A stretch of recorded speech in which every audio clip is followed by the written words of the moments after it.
세월호 침몰 사고 열흘째입니다. 슬픔은 가시지 않고 안타까움은 더해만 가는데요. 최창호 사회심리학 박사 그리고 하재근 문화평론가 두 분 모셨습니다. 어서 오십시오. 어서 오십시오. 안녕하세요. 먼저 하재근 평론가께 좀 여쭤봐야 될 것 같은데요. 세월호 사건과 관련해서 이 SNS 상의 이 유언비어, 악성 댓글들이 계속 이렇게 많이 나오고 있다면서요? 네, 그렇습니다. 지금까지 총 87건이 적발이 돼서 이 중에 56건이 지금 내사가 착수가 됐고 15명이 검거돼서 조사 중인데 그 내용이 처음에는 실종자를 사칭하면서 구원을 요청하는 내용이었다가 또 나중에 실종자의 가족을 비난하는 악플도 나타나고 심지어 실종 여학생과 여교사를 모욕하는 악플까지도 나타나고 그리고 이제 가장 유언비어 중에 많은 주류를 차지하는 것은 주로 정부를 비난하는 내용들, 정부가 수색을 방해하고 있다라고 한다든지 정부가 사망자를 감추고 있다고 한다든지 심지어 사고 원인을 감추고 있다. 배가 침몰한 것은 뭐 한미 훈련 때 출동한 잠수함과 충돌했기 때문이다. 이런 식의 루머들이 많이 나타나서 사회적으로 굉장히 크게 혼란스러운 일들이 벌어졌고 지금 가족들도 실종자 가족들도 루머가 제일 괴롭다. 그런 심경을 토로하고 있는 상황입니다. 근데 이렇게 글을 올린 사람들을 실제로 밝혀보니까 누구든가요? 이제 특이할 것이 없는 평범한 보통 사람들이 이런 이제 유언비어를 세월호와 전혀 관련이 없는 사람들이 그렇죠. 근데 심지어는 너무나 어린 친구들까지 예를 들어서 단원고등학교 학생이라고 자기가 사칭을 하면서 구조 요청 메시지를 인터넷에 올렸는데 알고 보니까 중학생으로 밝혀진 사례가 있고 너무나 구체적으로 자기가 지금 배 안에 갇혀 있다고 인터넷 SNS로 메시지를 올렸는데 알고 보니까 초등학교 5학년생으로 밝혀진 사례도 있고 그리고 또 GPS 지도까지 동원해서 자기를 좀 살려달라고 올린 친구가 있었는데 알고 보니까 20살로 밝혀지고 그러니까 상관없는 사람 그리고 이 여학생 여교사를 모욕한 사람은 잡고 보니까 28살을 먹은 일간베스트라는 사이트의 회원이다. 이런 식으로 지금 밝혀지고 있습니다. 최창호 박사님께 좀 여쭤봐야 될 것 같은데 사실 뭐 피해 가족을 이제 2번 울리는 행위 아니겠습니까? 그렇죠. 그리고 뭐 일반 국민들에게는 상당한 또 혼란을 또 주는 그런 일들인데 왜 이런 그 일들이 일어난다고 봅니까? 피해자들에게 이렇게 조롱하고 희화하고 일단 가장 중요한 배경은 이제 불안 심리가 작동하는 건데요. 예를 들어서 뭐 예전에 삼풍백화점 무너지고 비행기 떨어지고 그 서해 페리오 하고 뭐 또 구포에 열차 사고 나고 뭐 예전에 엄청 YS 시절에 그랬을 때도 이제 사람들은 원인을 찾아가려고 하는 귀인 심리라는 게 있습니다. 원인을 돌리려고 하는 불안할수록 그게 강해지는데 그 당시에는 이제 어떻게 소문이 났냐면 청와대의 불상을 YS가 기독교 신자이기 때문에 없앴다. 그래서 이런 일이 벌어진다 갖고 KBS 9시 뉴스에서 그걸 방영한 적도 있어요. 이게 뭐냐면 사회 전반적으로 지금 경기적인 측면이나 여러 가지가 좀 불안한 상황에서 이런 큰일이 터지고 나니까 사람들은 불안하고 원인을 어디서 찾아야 될지를 이제 헛갈리다 보니까 그런 속에서 이제 누가 툭 던진 말이 이제 커지기도 하고요. 그러나 이제 학생들이라든가 이런 유언비어를 만드는 사람들의 심리는 좀 다를 수 있어요. 사회 전반에 불안할수록 원인을 찾는 건 당연한데 예를 들어 무슨 뭐 잠수함이라든가 뭐 그런 얘기가 나올 수도 있어요. 그러나 이게 이제 일파만파 커지는 것은 그만큼 우리가 공포의 집단 트라우마를 경험하고 있다는 거고 학생들의 경우에는 약간 장난기 삼아 하는 게 아니라 병적인 수준도 있어요. 그건 뭐냐면 자기가 관심을 받고 싶어하는 연극성 성격 장애, 자기가 꼭 주목을 받아야 되고 뭐 스포트라이트의 그 어떤 초점을 받아야 되고 하고자 하는 게 현실적으로 불가능하니까 이런 걸 통해서라도 관심을 받고자 하는 약간의 그 병적인 측면도 사실은 가미가 되어 있죠. 병적으로 본인이 이런 글을 올리는 거다 보니까 죄책감이라든지 뭐 이런 거는 전혀 못 느끼는 못 건가요? 느끼죠. 왜냐하면 성격 장애, 퍼스널리티에 이상이 있을 수 있기 때문에 자기가 죄책감이라든가 그런 것도 없고 더군다나 이제 뭐 반성의 여지, 그 뭐 잠깐은 있을 수 있지만 나중에 또 나타날 가능성도 있고 그래서 치료 대상자들이고요. 또 이제 그 중에 이제 일부는 공명심에서 이제 뭐 병적이진 않지만은 내가 이렇게 하면 댓글이 많이 달리는 거에 대한 뭐 거기서 쾌감을 얻는다든가 그런 것도 일종의 그런 것도 이제 관심을 받고 싶어 그렇죠. 하는 거네요. 근데 이제 중요한 것은 그 경찰에서 발표도 확실하게 해줘야 되는데 예를 들어 이제 무슨 뭐 카톡이다 그런 거에서 나오는 것들을 뭐 수사를 했더니 대부분 가짜다. 대부분이라는 말 자체를 잘못 쓴 거죠. 전부 다 가짜다. 네. 그 이렇게 확실하게 해줘야 되는데 대부분 가짜라는 표현을 하게 되면 그럼 한두 개는 진짜인가? 사람들도 그렇게 생각을 하잖아요. 네. 그래서 오히려 미디어나 이런 데서 경찰이나 이런 발표도 확실하게 해주고 확실히 찾아서 확실히 야단치고 그리고 어른일 경우엔 뭐 정말 처벌하고 이런 것들을 보여줘야 됩니다. 네. 네. 그래야 그런 행동들이 좀 줄어들죠. 압권 중에 하나는 이제 TV에 출연해서 이 민간 잠수부를 이제 사칭해서 이제 인터뷰를 했다가 거짓말로 이제 드러나면서 구속까지 된 경우도 있었지 않습니까? 뭐 정부가 민간 잠수부를 막고 있다, 뭐 이런 말까지 하고요. 홍 모 씨가 이제 인터넷 루머의 차원을 넘어서서 직접 방송에 등장해서 자기 육성으로 정부가 민간 잠수부를 막고 있고 수색도 못하게 하면서 우리가 직접 그 선실 안에 생존자가 있는 걸 확인하고 대화까지 했는데 정부가 구하지 않고 있다라고 해서 그야말로 전 국민적인 분노가 일어났었는데 알고 보니까 그게 홍 모 씨가 모두 다 꾸며낸 이야기로 지금 밝혀지고 있고 이 홍 모 씨 같은 경우에는 과거 동일본 대지진 때도 우리나라 공중파 방송국하고 일본에 살고 있는 주민으로 인터뷰를 한 적이 있어서 그리고 또 인터넷에서 자기가 아이돌의 가족이라고 사칭하면서 또 문제를 일으킨 적도 있고 굉장히 좀 정신적으로 아마 정상이 아닌 것 같은 느낌이 있는데 그러한 인물의 한마디에 들썩들썩하고 휘청휘청한 한국 사회의 어떤 낮은 체력이 굉장히 심각한 문제가 있는 것 같고 그 홍 모 씨 같은 경우에는 자신의 발언이 굉장히 큰 문제가 되니까 또 SNS에 뭐라고 글을 올렸냐면 내가 방송 출연한 게 그렇게 부럽냐? 이러다 나 영화배우 데뷔하는 거 아닌가 몰라. 이런 식으로 글을 올려서 굉장히 그 유명해지고 싶은 마음, 대중매체한테 스포트라이트를 받고 싶은 마음, 심지어 그 연예인 대중스타가 되고 싶은 마음 이런 것들이 너무나 큰 나머지 병적인 상태로까지 진행된 것이 아닌가 그렇게 지금 추측이 됩니다. 정말 일말의 미안함이나 죄책감도 전혀 없는 것 같아 보이는데 근데 이 홍 모 씨를 사칭했다는 또 그런 사람 얘기도 나오고 있고 이런 상황이거든요. 근데 이렇게 일파만파 이런 상황들이 퍼지는 게 결국은 정확하게 정보를 제공해주지 않은 데서 또 나오지 않았나 이런 지적들도 있더라고요. 다행히 그래도 빨리 이제 그 모 방송국에서 그것을 이제 뭐 사과도 하고 정정을 해서 다행인데 이런 사람들은 역사적으로 있었습니다. 계속 있고 이걸 이제 미니하우젠 증후군이라고 표현하고 리플리 증후군이라고 표현하는데 뭐냐면 미니하우젠이라고 하는 사람이 병원에 입원해가지고 자기가 엄청난 전쟁의 영웅이고 스포츠 스타고 과거에 대해서 막 그 파고다 공원 가면 어떤 할아버지가 모든 사람들 모아놓고서 막 이야기꾼처럼 이야기하는 자기가 살지 않았는데도 불구하고 살은 것처럼 자기가 경험하지 않았는데도 이거 잠수부 자격증도 없잖아요. 전형적인 그 정신병적인 특성이고요. 그 왜냐하면 자신은 조금 더 주목을 받고 조금 더 레벨이 올라가줘야 되고 조금 더 가졌어야 되는데 못 가진 것에 대한 컴플렉스, 허황된 욕심 이런 것들이 그냥 일시적으로 충동적으로 나타나는 게 아니라 지속적으로 나타나기 때문에 성격 장애고 이것을 이제 리플리 증후군은 뭐냐면 예전에 알랭 드롱이 주연한 태양은 가득히라는 1960년대에 이제 영국 그 추리 소설가가 쓴 건데 미국에서 영국으로 프랑스로 간 아들을 좀 대신 찾아와달라고 했는데 거기 가보니까 너무나 애인도 예쁘고 잘 살고 있으니까 결국은 그 아들을 죽이고 대신 역할을 한 데서 이제 출발하는 리플리 증후군이라고 하는 건데 그 삶에 이제 도취되어 있는 거죠. 그리고 자기가 이게 거짓인지도 잘 모르고 완전히 그 현실 감각이 떨어지면서 거기에 도취되어서 살아가는 뭐 이제 그 거짓말을 그냥 일상으로 그 자체가 현실이에요. 그 사람한테는. 그렇기 때문에 지금 뭐 구속은 시켜서도 제가 보기엔 구속보다는 치료 감호가 더 급하고 저런 사람들이 이제 우리가 그 기자협회에서 그래도 다행히 보도 지침이 신속한 것보다는 정확한 것을 보도해야 되고 창구도 일어나야 해야 되는데 초기에 이제 모든 매스컴이 미디어가 그 초점을 관심을 받기 위해서 또 신속이 또 필요하긴 하지만 그러다 보니까 이제 거르지 않고 인터뷰를 하게 되고 다행히 그래도 요즘에는 그런 것에 대한 문제점을 지적하는 시청자분들이 있어서 빨리 그래도 정정이 된 게 다행인 거죠. 또 하나 지금 우려되고 있는 상황이 이제 세월호 이 선박을 운영한 청해진 해운. 청해진 해운의 이제 실질적인 소유주가 전세목으로 회장 유병헌 회장 아니겠습니까? 이분이 이제 창시했다는 종교가 이제 구원파 아니겠습니까?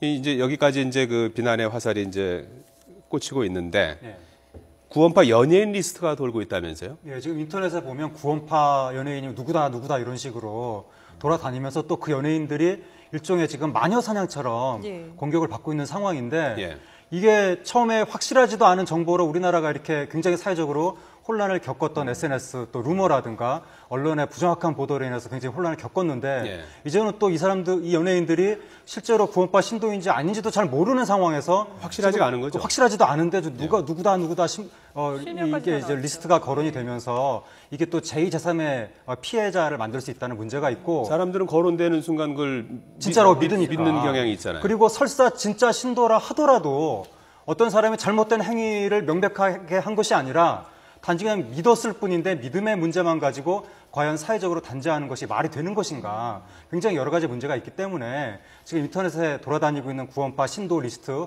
그것으로 인한 악플 사태, 이런 것들은 좀 네티즌이 자제할 필요가 있습니다. 정말 인터넷에서 워낙에 이런 유언비어들이 많이 난무하다 보니까 어떤 실종자 한 부모께서는 정말 이 나라에서 살기 힘들다 이런 얘기까지 할 정도거든요. 그렇죠.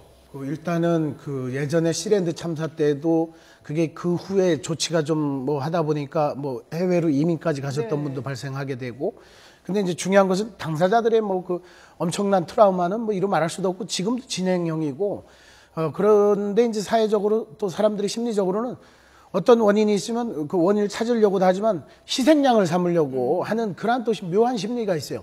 그래서 그쪽으로 이제 원인을 다 돌려서 그쪽에서 자기 마음을 편해지려고 하는 그런 이제 특성도 있기 때문에 연예인 리스트라는 것도 또 굉장히 위험한 거고, 더군다나 이준석 선장이라고 하는 분의 어떤 분이 우리 사무실로 전화가 왔어요.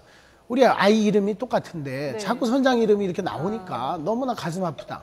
그냥 이름을 그냥 좀 이모 씨로 다 해주면 안 되겠냐. 그것도 이제 필요한 시점이거든요. 왜냐하면 나쁜 사람 이름하고 내 이름하고 똑같다라고 이렇게 생각을 해버리면 아이들에게 상처를 주고, 예전에 이제 나영이 사건이라고 해서 실제 피해자의 이름을 가명으로 썼는데 나영이라고 하는 또 다른 피해자들이 또 나타나는.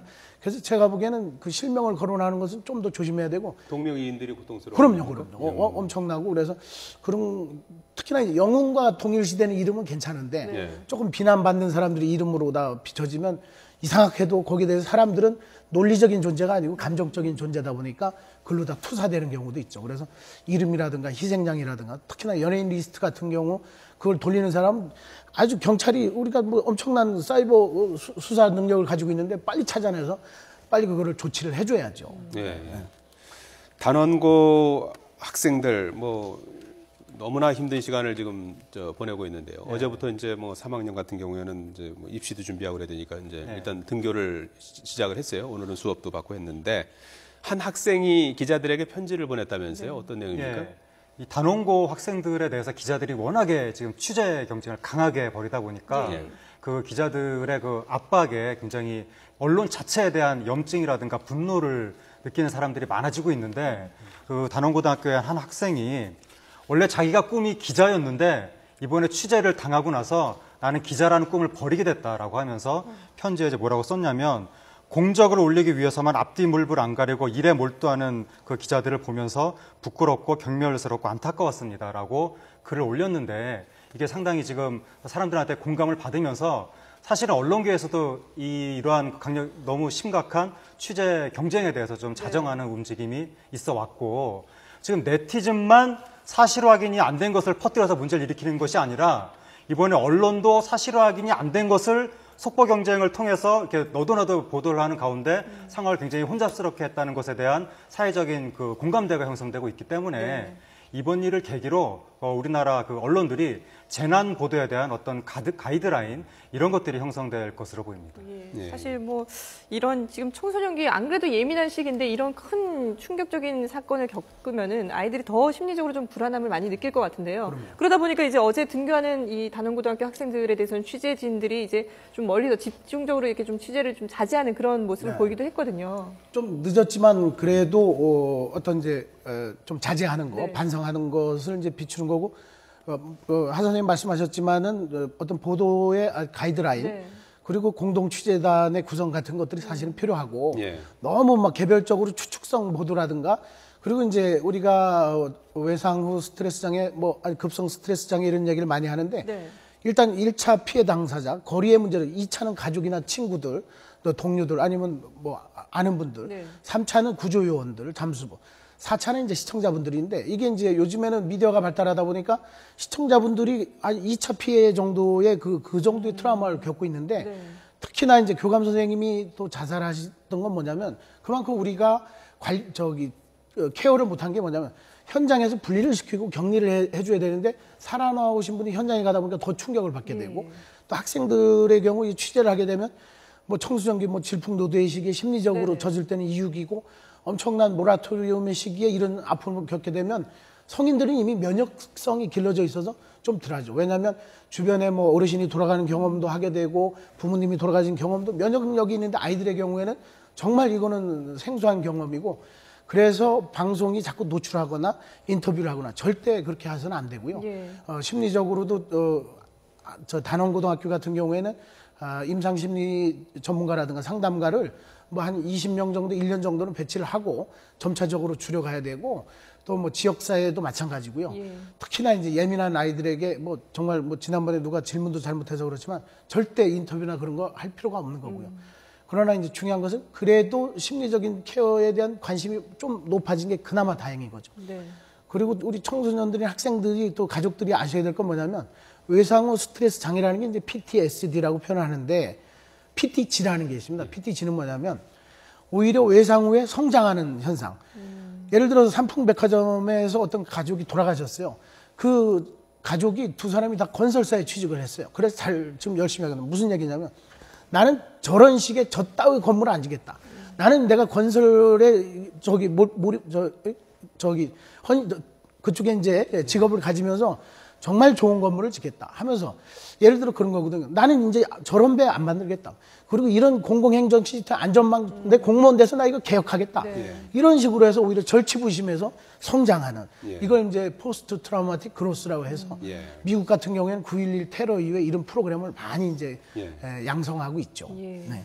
이번에 또 뒤늦게 이 살신성인의 모습 들이 또 알려지면서 생존자의 어떤 증언이라든지 또는 이제 지금 현장에서 이제 시신을 이렇게 희생자를 이렇게 발견하면서 그런 장면들이 이제 있어서 상당히 좀 가슴을 짠하게 하고 있는데 의사자 청원 운동을 지금 하고 있다면서요? 예, 지금 제일 먼저 학생들을 구하고 마지막까지 방송을 하다가 희생됐다고 알려진 박지영 씨를 비롯해서 박지영 씨 같은 경우 이제 중국 네티즌들도 굉장히 지금 추모하고 있고 미국에서도 굉장히 크게 보도가 됐고 네티즌들도 박지영 씨라든가 또 28살 난 아르바이트생 김기웅 씨 또 그 승무원인 정현선 씨 이런 분들이 학생들을 구하다가 배를 빠져나오지 못했다고 알려지고 있습니다. 이런 분들에 대해서 의사자 청원 운동이 벌어지고 있고 또 사무장 양대홍 씨도 이번에 학생들 구하다가 배를 빠져나오지 못했고 단원고등학교 학생 정차원 군이라든가 교사 고창석, 남윤철,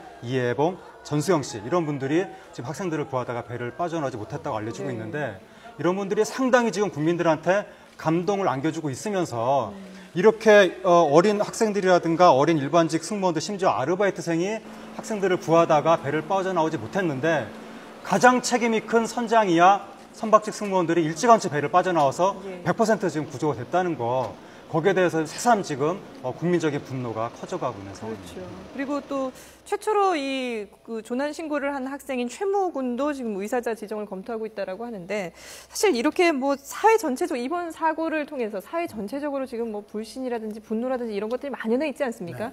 이런 것들을 이제 앞으로 우리가 어떻게 잘 수습을 해 나갈 것인지가 중요할 것 같은데요. 일단은 그 의사자 지정 같은 경우에는 정말 검토를 해가지고 적극적으로 해줘야 되는 게 뭐냐면 그게 이제 바로 공정세상관, 세상은 공정하다. 그리고 또 이렇게 헌신한 사람들을 또 알아주고 있다. 이 긍정적인 측면으로 이걸 확산하는 건 굉장히 필요합니다. 그리고 기리는 것도 필요하고 또 그 사고 난 날 같은 경우는 이제 좀 우리가 좀 준비를 해야 되지만 지금 재난청 만들고 하는 게 중요한 게 아니고 시스템이 없어서 안 된 게 아니라 이걸 활용을 못한 거기 때문에 이런 거에 대한 것도 이제 보완을 하고요. 중요한 것은 그 안전 점검의 날이라든가 그걸 기념할 수 있는 걸 좀 해주는 게 필요하고 아이들 같은 경우에는 학업에 이제 그 복귀하는 게 필요합니다. 필요한데 일주일에 한 번이든 한 달에 한 번 정도는 촛불 집회 같은 걸 통해서 그 애도를 표현하는 그런 걸 통해서 이제 극복하는 거고 사회적으로는 너무 내 탓이다, 남의 탓이다를 하기보다는 그냥 우리가 이것을 뭐 호들갑스럽게 하기보다는 정말 우는 자와 함께 울어주라는 성경 말씀처럼 조용히 애도하면서 본업에 충실하는 것. 그것이 그 희생자들을 위해서도 그렇고 사회적으로도 필요한 시점이죠. 하재근 평론가도 들어. 지금 국민적으로 굉장히 답답하고 분노가 치밀어 오르고 불신이 생겨나고 있는 그런 상황인데 이럴 때 이제 희생양을 찾아서 그 뭐 분노를 표출하려고 한다든지 아니면 자신의 답답한 마음을 아무한테나 그냥 욕하는 걸로 표출하려고 한다든지 이런 식으로 되면 우리 사회에 그 사회적인 상처가 더 깊어질 것이기 때문에 이런 때일수록 좀 더 차분을 대응을 해야 되지 않나. 그리고 살아남은 사람들이 죄책감을 느끼지 않도록 주위에서 좀 이렇게 보듬어 안아줄 필요가 있을 것 같습니다. 최창호 사회심리학 박사, 하재근 평론가였습니다. 고맙습니다. 고맙습니다. 감사합니다.